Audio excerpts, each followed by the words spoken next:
গেল ২০ মাসে পোশাক রপ্তানিকারক সংগঠন বিজিএমইএ এর সদস্যভুক্ত ১৮২টি গার্মেন্টস বন্ধ হয়ে গেছে। গণঅভ্যুত্থানের পর অনেক গার্মেন্টস মালিকদের দেশ ছেড়ে পলায়ন এবং নিরাপত্তা ও কর্মপরিবেশে সন্তোষজনক না হওয়া সহ কয়েকটি কারণে কারখানাগুলো বন্ধ হয়ে গেছে বলে জানিয়েছে বিজিএমইএ। অবশ্য একই সময়ে নতুন চালু হয়েছে ১৬৬টি গার্মেন্টস কারখানা বন্ধ এবং নতুন অনুমোদনের এই ধারাকে স্বাভাবিকই বলছে বিজিএমইএ। জাহিদুল ইসলামের প্রতিবেদন।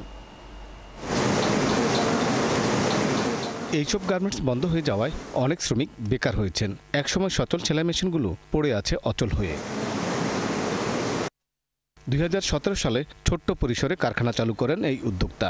কেন কারখানা বন্ধ করতে হয়েছে জানিয়েছেন তিনি। যখন আমি সাবকন্ট্রাক্ট ফ্যাক্টরি শুরু করলাম, ভালো কাজ করার চেষ্টা করলাম, যখন এক্সপোর্ট করতে যাব আমার এলসি করার দরকার, আমার একটা এলসি লিমিট দরকার।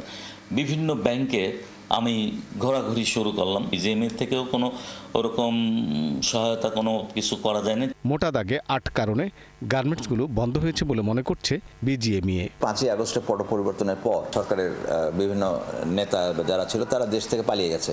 পালিয়ে যাওয়াতে তাদের ফ্যাক্টরিগুলো অরক্ষিত অবস্থা ছিল এবং আস্তে আস্তে সেই ফ্যাক্টরিগুলো বন্ধ হয়ে গেছে। এছাড়া ফ্যাক্টরিগুলো চালাতে পারছে না, ব্যাংকিং সহযোগিতার অভাব, ছোট ছোট ফ্যাক্টরি কস্টিং মেলাতে পারছে না। নতুন গার্মেন্টস অনুমোদন দেওয়ার ক্ষেত্রে সব নিয়ম নীতি অনুসরণ করা হয়েছে বলে জানায় বিজিএমইএ। আমরা বেসিক্যালি একটা ফ্যাক্টরিকে একটা সুন্দর অবস্থানে যখন থাকবে তখনই সে লাইসেন্সটা পাবে, সো দ্যাট এরপরে নেক্সট যখন আরএসসি বা নির্বাচন ফেস করবে তারা ইজিলি লাইসেন্সটা পাবে এবং পাচ্ছে। বিজিএমইএ ফ্যাক্টরিগুলো এই জন্যই লাইসেন্সগুলো পাচ্ছে, বিকজ আমরা কোনো স্তরে কম্প্রোমাইজ করি নেই। গার্মেন্টস বাইং হাউস অ্যাসোসিয়েশন বলছে কারখানা বন্ধ হলে বিদেশি ক্রেতাদের কাছে বাংলাদেশ সম্পর্কে নেতিবাচক বার্তা যায়। এলসিগুলি তখন সে এক্সিকিউশন করতে পারে না, তখন আমি বায়ারকে এক্সপোর্ট করতে পারি না।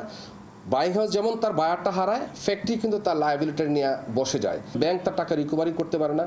সাইমেন্টেনিয়াসলি আপনার যারা অ্যাক্সেসরি সাপ্লাই করে বা ট্রিম সাপ্লাই চেইন যারা আছেন তারাও কিন্তু এটা বিশালভাবে সাফার। অর্থনীতিবিদরা বলছেন গার্মেন্টস বন্ধ ঠেকাতে সরকার ও বিজিএমইএকে ছোট এবং বড় সব কারখানাকে সমান গুরুত্ব দিয়ে সহায়তা করতে হবে। বড় সংখ্যক উদ্যোক্তা যদি থাকে তাহলে এখানে কনসেন্ট্রেশন অফ মার্কেটও হয় না। আপনি কাউকে স্পেশালাইজড ভাবে তো আপনি সুযোগ দেওয়ার চাইতে আপনি কৌশলগতভাবে দিবেন, ইন্ডাস্ট্রি ওয়াইড দিবেন, সেটা হলো মেইন। এছাড়া পোশাক তৈরিতে ন্যূনতম দাম নির্ধারণেরও পরামর্শ দিয়েছেন অর্থনীতিবিদরা। জাহিদুল ইসলাম, ৭১, ঢাকা।